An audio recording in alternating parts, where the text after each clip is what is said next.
No, it's full screen. Full screen? Okay. Mm-hmm. So that's interesting because I only see a little bit of the screen. Okay, so anyway, what we're doing, we're talking about CIS Openings Week 3. Lots of things happened this week, but actually this week was a good week because we had some good news for a change. And so let's go to the good news. The good news was DACA deferred action for childhood arrivals. Would you like to make a comment about that? I would. I was ecstatic. Yeah. It's nobody expected the news, and so it was wonderful.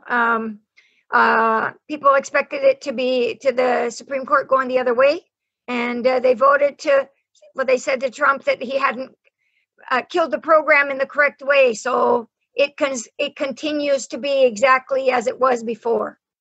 Yeah, so DACA protects about 800,000 people who were brought to the U.S. as children from deportation and allows them to work.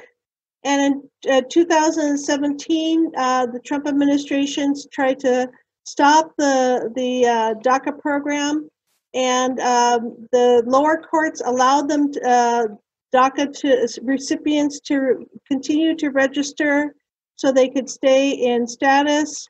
And now they renew. I think they were allowed to renew, right? Yeah, exactly. There were, I don't believe people were able to be added during that time. No. Okay. Do you have any students that are that were part of the DACA program? I was an English teacher for a very long time, so I had a lot of parents who were the parents of DACA. Their children were DACA recipients, and they were planning to continue to study. They were gifted students.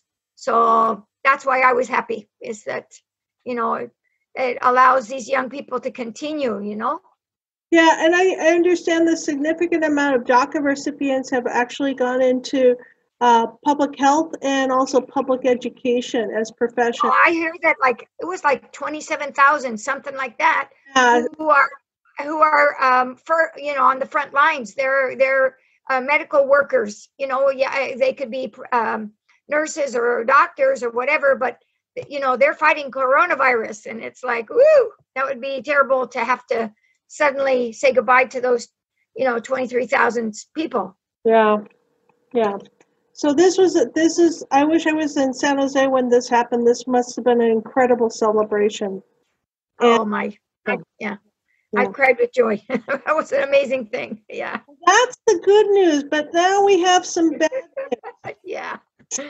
Get used to the good news because most of it's bad over here. Yeah. On June the 22nd, the Trump administration is suspending immigration visas for some kinds of foreign workers for the rest of the year, 2020. I don't know if this is the fiscal year or the calendar year, but if you would like to read more about it, you can go to bit.ly/visaban20.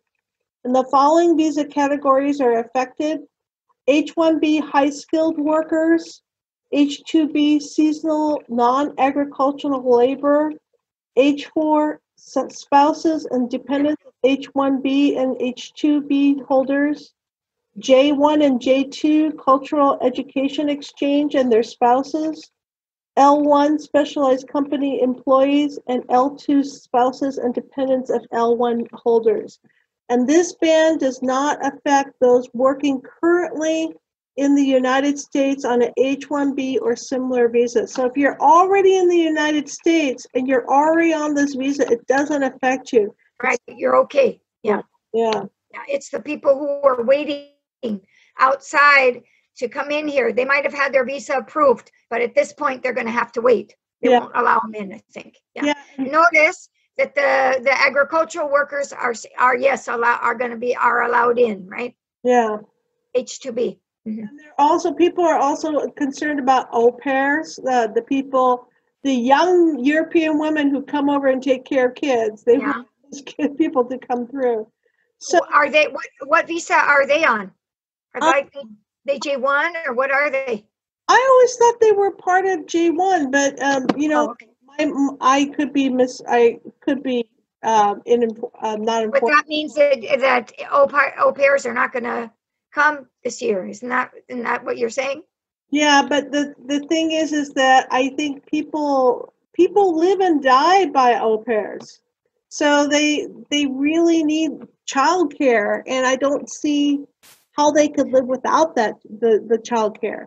Except that we're in June, we're almost July. And so I would suspect that most of the au pairs would have already come, no? Or they would have left because it's summer. I don't know. That's an interesting. Oh, you're right. See, I was thinking they'd come in the summer, but you're right. Yeah, you're right. Yeah. We again, the USCIS, USCIS Deputy Director for Policy, Joseph Edlow, wanted to emphasize that this does not affect those currently working in the United States on valid H-1B or similar visas, and does not prevent individuals in possession of the valid visas prior to the effective ban date. So if they already have it, if they're already in possession, and they're okay.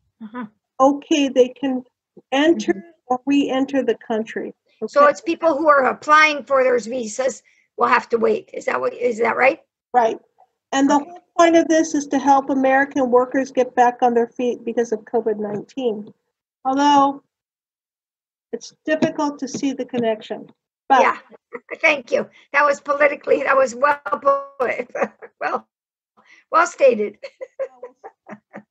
Okay. Yeah. They're very clear. They're clear at their statement. They're acknowledging that there is a disconnect, and they actually addressed it. So that's good for them. On Monday I participated also on a Civics Pilot webinar. And what do I mean by the Civics Pilot webinar? These are the USCIS has contacted different community-based organizations and adult school teachers, and they basically wanted groups of students to try out the civics lessons. A group of new civics questions. That because they're trying to develop a new 100 questions. So this pilot originally was supposed to happen in spring. It was during, and they were just ready to go out on the field to do the testing, but everything was shut down in March. So during July, when a lot of people, they don't actually have their classes in session, were able to go back and contact the people who were enrolled in our citizenship programs. If they're still legal permanent residents, but they have not become American citizens, they can participate in this program. And what we do, we have documentation to teach the students to help them prepare for these questions. And then USCIS was originally going to come to the classrooms, get some personal information about them, and then basically test the students. Now, there's not going to be the collection of the personal information. There's only going to be minor demographic info collected. For instance, how old are they, or what their English literacy level is. Okay. And what if they participate, whether or not a student participates or not, there's no impact on their case status. And there's 10 questions from the set of the pilot of the civics questions. And it's good. I have a question. Yes. Was that how it was originally set up? That they would just make a test of 10 questions? Yes, but that was the original. That was, students were only going to answer 10 questions? Yeah. Okay, that's how that's right, because that's how the interview is. Okay, I get it. But the thing is that when USCIS, it was going to be a one-on-one person. It was going to be a USCIS officer. Oh, like a real interview. A real interview. But now they're not going to do it that way. They're not even going to do a video, like a lot of people are living and dying by Zoom. But what they're trying to do now, they're going to do Google Voice. So people are going to be on the telephone and asking and answering the questions. So you're not going to get the physical cues of the face. You're not going to be able to see them, or are they? Google Voice, I think, is just a telephone, right? Just audio. But the thing is with Google Voice, it can basically protect people's privacy. And that was the most important thing for USCIS. They wanted privacy to be protected. They wanted people to participate. They're going to accept the results of whatever sample size they get, and they're trying to be as fair and as equitable as they possibly can be in an impossible situation. So I really have to admire how they try to think. Right. Well, can you do the timeline? So July and August, they're going to be doing the questions, or what? Can you tell me how that's going to work? What you, the people who are participating in the pilot are now in the process of contacting USCIS and say, hey, I got 5 students, like for instance, me, I'm going to have 5 students from different levels. So I have from low to basic. Nice. Okay. Yeah. They are going to be assigned specific appointments on the phone when USCIS will contact them. So now, most people would want their students to be contacted within the classroom hours. A lot of our students are now has been dispersed to their homes. A lot of them are not currently working, so they can make appointments during whatever time is the more convenient for the students. So it'll be interesting to see how well they do. Do you think, I hate to, okay, so do you know what the timeline is?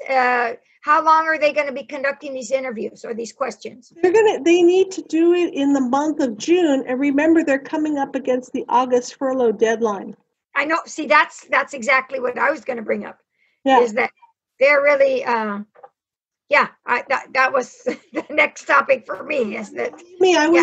I was merciless in pursuing this question. So, but your sense is that we're at the end of June. So your sense is that they were going to conduct these interviews in June, and what were they going to do in July? No, sorry. They were originally going to do this in the spring. They couldn't do it in the spring. We're almost out of June. So right there, they're making the appointments during July. July, okay. To contact the students. Okay. And basically set up. Well, and see, I'm just saying, going back to your topic, to the thought about the furlough, is that, see, that's going to hold them high and dry, because if they gather all this data, right, they won't be able to do too much with it, because if they go on furlough on August 3rd, you know, that just means it's going to sit there. The data is going to sit there. I don't think anybody's going to work with it, right? Yeah, well, we'll see, because remember, they're coming out of the Office of Education, and they might have a different source of funding. But if they're USCIS, well, maybe. Okay. Yeah. But their timeline was so that when would they try and institute the new questions? What's your sense? Originally, it was supposed to be December, but the thing is I don't think they were going to be able to. They didn't give you a different timeline? They probably have to push it out to January or February. Yeah. I would say, you know, I just think it'll take longer. We don't know. Anyway, but they didn't indicate anything, right? They didn't talk about that. Right. And plus they have to bring back the information. They have to analyze that. That's going to take a month. So that's why, see, they lost March, April, and May, and most of June. And they may lose starting in August. So I would guess that it's something that they're going to do if they're lucky in spring of next year, is what I would guess. That's why it's going to be important for the CBOs to really get on the stick and basically get as many people that they can to participate in this. So. Yeah. But you're right, it's bad timing because so many people are out of school at this point in the summer. Hey, I want to point out something a little bit different. Hey, look at this flag. Is that 51 stars or 50 stars? Look at I will have to count. But tell me, why is that important, Miss Jennifer? Well, what happened this week? We're going to just have to wait till the end of the slideshow to find out. Okay. Pique their interest. Okay, you guys, hang with us. Hang with us, because that's going to be an important thing coming up. I wanted to talk about, you guys had your webinar talking about the reopening of the Los Angeles field offices. Yeah, you remember that last time we talked, our timeline was that the LA office was opened on June 4th, and they started. June 4th. They first started swearing in the people who were expecting to be sworn in back in March and April and May. So they went to the swearing in ceremonies first. Mm-hmm. And then as of the 16th of June, for about 2 weeks now, they've begun again to interview. The citizenship interviews were the next on the docket. They had listed what they had. The first priority was to naturalize as many people who were just waiting for the ceremony.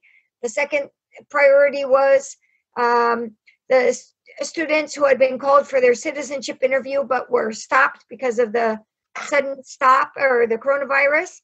Mm-hmm. And then they were going to do all the, get on to the other priorities, but those were going to be the first two initial priorities anyway. Okay, so I have to talk a little bit about San Jose. Exactly, because yes, tell us about San Jose. San Jose does approximately 200 interviews every day. However, now with the social distancing and all the plexiglass and how they have to move, the officers have to move the office. And clean up after every interview, yeah. Yeah, they only can do about 21 interviews a day. So we're talking. That's like 90% less. Yeah. You notice that? So it's going to be like, so some of my students were expected to go in for their interview on the day it closed, and they're still waiting now. And have any of your students contacted you indicating that they've gotten a letter? Yeah, nobody has received their letter yet. Right, because the first thing would be a letter telling them to come to an interview. You know that. Yeah. So we've only received naturalization notices. So that's the thing like that. So it's slow but sure in San Jose and San Francisco. I wanted to talk about the application support centers, and we also have support centers in Santa Rosa, Salinas, and different places in more rural parts of the San Francisco Bay Area. Well, and when we spoke last time, we indicated that all across the United States, all of the support centers were closed, period. Right. And that the first time that they were going to start opening was July 13th. So. Right. So the main, like the 13th, San Jose and San Francisco are like the main application support centers in the Bay Area. So they're looking to open around July the 13th. The satellites should be opening around July the 20th, okay? But what they're doing is they're going after people who already had those interview letters. Appointments, right? Appointment letters, right? So it's first come, first serve. Yeah, well, I also, and I'll be interested to see, I don't know, this you found out in the meeting, but it wouldn't be on the website, right? Because I'd be curious to see. I have students who are waiting, who had received the letter, in fact, a couple, who had received the letter to be fingerprinted. And I said, don't go. And then they received a note from immigration saying, don't go, because, they'd all closed down.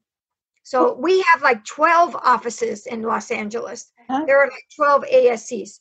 And so I'd be curious if they're all going to open at the same time, or if just one is, a subset of the 12 are going to open. I don't know. I get the feeling that the subset opens, because the thing is that's why it'll be gradual. As they reopen, there's a team that comes in, basically observes things that happen, and then they are able to fine tune the other offices, okay? So nice, okay. They're using what they learn in one office, and then they basically try to apply it in another office. Okay, well, that's good. That's seems to me like a positive step, yeah. So so let me go on to the next one. One of the big things is that they're really interested in trying to make the N400 interviews go smoothly, so they have to remind people in the Bay Area we cannot do legal name changes. So can I stop you there? Because people do that on their N400. So what is that going to do? So they're saying, hey, you guys in the Bay Area, stop putting it on there, because if you do, it delays your N400. All right, but wait, I have a question, because the people who are already in the hopper, the people who are going to be called right now are not the new people. The people who are going to be called are people who had their application done last year, mostly. And so they have already indicated if they want to change or not.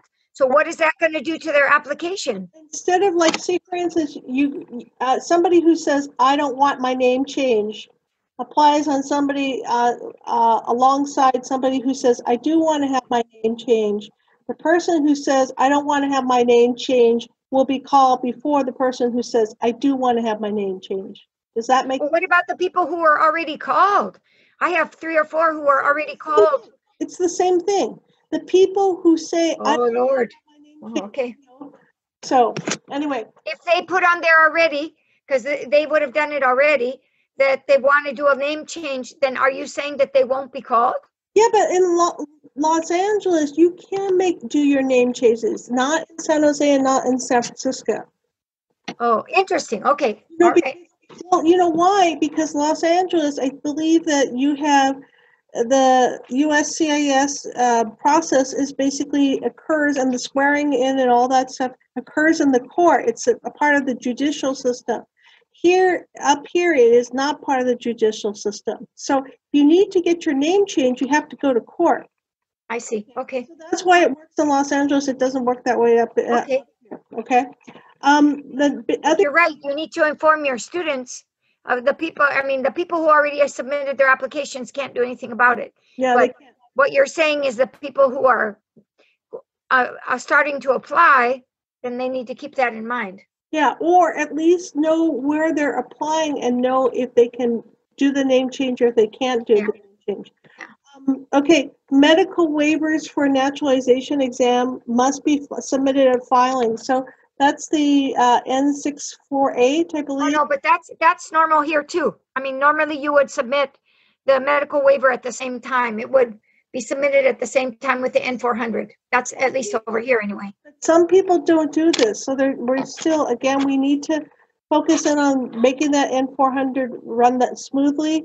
We bring a list of all the trips of arrivals and departure dates within the last 5 years. So some people don't put all those trips down. So make sure you bring a separate list of that. Be prepared to share updates originally to the filed application. Can I stop you for 1 minute? You remember the student that I had where they had, she had gone across the border a bunch of times because she was having some dental work done. Right. And when she walked in, they just met her. The very first thing was the officer pulled out this sheet of paper that listed every time she'd crossed the border. Right? And that's what you're saying. So just be prepared. That INS or USCIS knows, and they're going to run that list, right? Is that what you're saying? They're going to know. But bring your own list. Yeah. Okay, and then when eligible, ensure that you have an interpreter who's proficient both in both languages, because sometimes, I understand Spanish, but I can't speak Spanish. Okay. So the thing is that, I could interpret a little bit, but am I going to be able to replicate exactly what a USCIS officer says in Spanish? Yeah, I know. No way. I couldn't say, not even if my life depended on it. So you got to make sure you got a good interpreter, and they have to be available by phone. They can't come in the office with you. Exactly. No, that's the same here. They aren't coming with you. You have only the applicant is going to go in there, and it'll be the officer who calls. You provide the phone number, and it'll be the officer who makes the call. Okay. Now let's go on to the next one. The new pilot. I have to talk about 2 pilots, and what do I mean by pilot? A pilot is they're testing something out, and they want to make sure that the interviews run more efficiently. So this is the first pilot. They want to do a reoccurring tips to prepare for your interview conference. So this is going to enable applicants. A conference call? Is that what you're talking about? A conference call? Yeah. They're going to inform the student? They're going to inform the applicant? Yeah. But these are people who already had their N400 interview notice on hand. They're going to do a reoccurring phone conference to basically make sure that people understand what's going to happen in the interview and what they. Good. That's a great idea. That's a great idea. Great Because idea. things are going to be different. Thing is that because we're in the middle of coronavirus, it's going to, things are different. That's all. So is this an opportunity for them to ask legal questions? No, but it's an opportunity for them to learn more about what's going to happen in the interview. Exactly. Okay. Because, you have been training your students just like I have. We sit and talk about what to expect, and so what's happening is the expectations are totally different now because the situation is totally different now. Okay, so the other thing is that they have another pilot that they're talking about, is that the applicants come into the office. However, what they're going to do is basically use video conferencing. So there's an officer in the building, there's the applicant in a building, and they basically video conference in-house. So this doesn't mean, so instead of the officer having to move from office to office to office, they can basically be in one location, and that should should speed up. No, should enable them to do more interviews, don't you think? Yeah, and bring more officers back into the office, because that's why, doing 21 interviews a day in San Jose, I mean, they'll never get through all these. Yeah. So they're testing things out, and they're going really slowly because they want to make sure they get everything correct. Okay. Oh yeah. Okay. That's good. So now we're going to move over to something that's really hard. This is about the furlough. So so there was a alarming drop in applications at the end of March, and there's a budget shortfall. So what does that mean? They don't have enough money.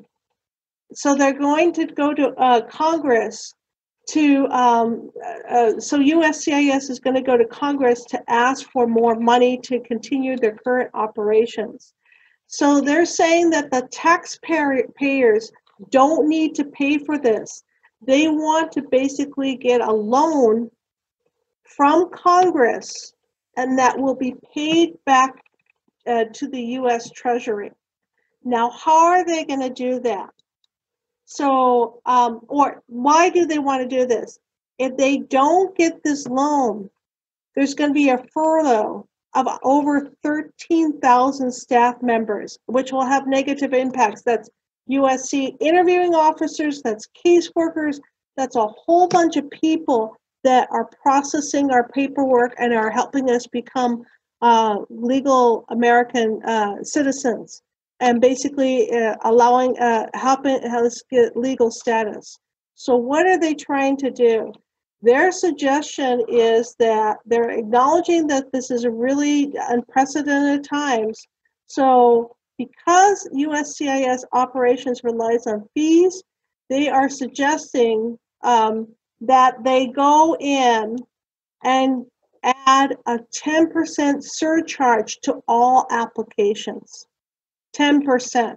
Things are already expensive, but well, and are we looking at a fee increase anyway? How imminent do you think that is? We're looking at a fee increase, and again, they have not announced the when they're going to do. But it can happen anytime, right? It can happen anytime. And now, if they get this loan, they're going to get a 10%. They're going to basically be on top of that. Yeah. Yeah, exactly. Whew. So, which is really hard. It's like, like one thing. I'm back here. I have to deal with toll roads. We do not have toll roads in California. I think that's stupid, but their reasoning is the people who use the roads should pay for the road. Yeah. So anyway, my suggestion, and I'm really advocating for, one of the questions on the USCIS civics questions is, what are 2 ways Americans can participate in democracy? Yeah. Mm-hmm. Can you list them off, Dr. Hernandez? Oh, the list is here. Vote, join a political party. Hold on, I can't see hold on, let me get rid of these here. Oh, there we go. Join a political party, help with a campaign, join a civic group, join a community group, and highlighted in bold, give an elected official your opinion on an issue. And people can start right now. by sending this postcard that you're talking about. Yeah. Yeah. So basically, I have a picture of a postcard. Well, and then of course you can publicly support or oppose an issue. So what I'm asking people to do is publicly support the issue of supporting the full funding of USCIS. So here's an example of a postcard, and the reason why a postcard is like you don't have to put a return address, but it's always a good idea. You need a 35-cent stamp or any stamp, that's more than 35 cents. And here's an example of how to address it. So this one goes to the Honorable Lucille Roybal-Allard, Chairwoman, the Homeland Security Subcommittee, House, Appropriations Committee, 2006, Rayburn House Office Building, Washington, D.C., 20515. So this is an example of a postcard you can send that basically just simply says, I support the full funding of USCIS. Now, if you want to add something like, hey, I don't want the 10% surcharge, also put that. Yeah. Whatever you want to say, USCIS definitely needs to know that it's being supported out there. And here, and this is another way that you can call Congress. And so the main Congress switchboard is 202-224-3121. And again, all you have to say to the operator is, I support the full funding of USCIS. Make sure you spell funding correctly, Jennifer, okay? And if you need to see this information again, you just simply go to house.gov.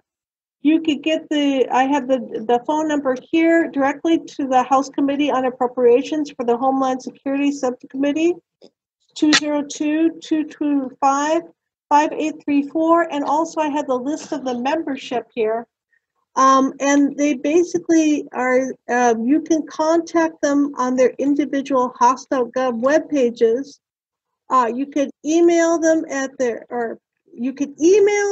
you can send them letters, you could send them letters in their home districts or in Washington, D.C., or through the House Committee on Appropriations. Can you tell if any of them are, see, I know Lucille Roybal-Allard is from Southern California, but yeah. Are any of these representatives from Northern California? Can you recognize anybody? I don't see any. And Wasserman Schultz is from Florida, so she's not from California. Yes, I believe from New York. So none of these look familiar to me, but they are all hearing from me, and we're all going to become really good friends. So on the left-hand side, we have the Democrats, and on the right-hand side, under Chuck Fleischman, we have the Republicans. So please contact both the Democrats and the Republicans and ask for this full funding. It's really, really important. Yeah, well, we want to work as hard as we can to avoid any furlough, because, boy, we've already lost half of March, April, May, and half of a few days of June. And then if they start up, and then, I mean, they're thinking about starting the furlough on August 3rd. This is just a few days after getting everything started. So we're going to hope that we can avoid that, Yeah, I mean, I don't like to stop when I start something. So, and then also please contact your own congressman if you need to find out who your congress member is. Look at house.gov, put in your zip code, or maybe you'll even have to put in your full address to find that person, and let them know that you support the mission of USCIS. So finally, now we're coming to the fun part. Big time news here. Yeah. I was blown away with, there was a vote in the House this week to have Washington, D.C. become a state. So rather than having 50 states, they voted to have 51, and that Washington, D.C. would be the new state. And it's required that not just the House, but that the Senate vote, and the Senate may or may not vote on it. But the person, they've been asking to have Washington, D.C. become a state for like 30 years. So this is the first time that the House has voted yes. Well, they also, this is the first time for the House. They, DC went through a referendum last year. They basically voted yes for statehood. Also, Puerto Rico voted yes for statehood, but 2012, yeah. to pass the House and the Senate, it also has to be ratified by the states too. So, oh no, well, see that, but you know, this goes back. Puerto Rico goes back to the time of Clinton, because in the time of Clinton, Clinton said to them, "Do you want to become a state?" And Puerto Rico voted a bunch of times, and each time voted no. So the very first time that it voted yes was in 2012. Yeah, bad timing though, because then Congress wasn't in the. We're not. I don't think Congress is in the mood here. So we'll see. Yes, they weren't. Yeah. So I'm really hoping. And tell me why you have this picture of Mount Rushmore on this slide. So we got George Washington, we got Thomas Jefferson, Roosevelt, Teddy Roosevelt, who was the founder of the national parks, and we have Lincoln. And Trump is thinking about moving the July 4th national celebrations for the 4th of July to Mount Rushmore because of the grand spectacle of it. However, and what was he going to do? What was the celebration? How was he going to celebrate? He wants a really big firework display. Couple problems there. Yeah. And this area is very, very, very dry, so they could start a huge forest fire. Also, it's sacred land for the Native Americans. Yeah, that's right. Yeah. So, I hadn't heard. Had you heard a whole lot about that? See, you're the first person to mention this to me. So, how did you hear about it? You saw it in the news, or? I think my family have passed that along to me. Oh, okay. Myself and my family, they're different political party than I am. Make of that as you will, but they were kind of happy about it. Now, they were excited then, yeah. Yeah, they're very excited. I've never been to Mount Rushmore. It looks beautiful and everything like that, but I am kind of sensitive about the whole thing about this is considered sacred territory, and if somebody wanted to build something like this in one of my churches or a holy place, and then I would not be happy about that. But we'll see. You know, he hasn't done a whole lot of PR, because he certainly. You didn't get any so far in the press. I don't think we've seen anything, have we? Well, I don't know really what to say about that, but the thing is that we'll see what happens, because things change minute to minute, especially with COVID. Yeah, but we're down to the wire. It's only it's a week, you know. Yeah. So, but it'll be nice to have being here. There are people who are shooting off fireworks all the time. When it gets dark, people start shooting off fireworks in Illinois. I understand that in San Jose because we have a significant amount of Chinese and Vietnamese community, but they don't do it during this time. They do it around New Year, you know, but there's a lot. Well, and in Los Angeles, fireworks are illegal. So they've been illegal for quite a while. Very illegal in San Jose. Very okay. Yeah. So I don't think it's not real common here in Los Angeles. However, in counties that are contiguous, that are next to LA, it is legal, like in Orange County. So, people can go out to another county and buy the fireworks. Legal. But yeah, it's legal. That place is so populated. I am really surprised that it's legal in Orange County. Well, they've been for a long time, unfortunately. And I was talking to my sister. My sister lives in Orange County, and normally at this time you have fireworks stands all over the place because it's only a week away. And I think she's noticed that, there aren't that many. So I wonder if they're, I don't think it's a good idea with coronavirus. We got already enough things to worry about without people calling in because we have to put out fires, Right. I don't know. But, well, I think also when we talk about independence, we also need to talk about grit, because during the winter of 1775 and 1776, with terrible winters during the American Revolution, but somehow we got through it. If we could take a look at history and look at those kind of things, see what we have to do to actually win, whether we have to retreat, whether we have to mask, whether we have to go into quarantine, I think we can do it. So it'll be a very interesting Independence Day. We've got to hang in there, be together. Yeah. So anyway, so I want people to stay home, stay healthy, and stay strong. Any final words from you, Dr. Oh, no, exactly right. Hang in there, everybody. Okay, thank you so much.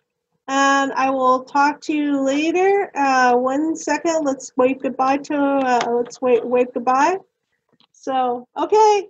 See you later. Bye-bye. Oh, nice to see you. Okay, it was bye-bye. a pleasure to see you. All right, take it easy. Hang in there. Bye-bye. Send words to you too. Bye-bye. Bye-bye.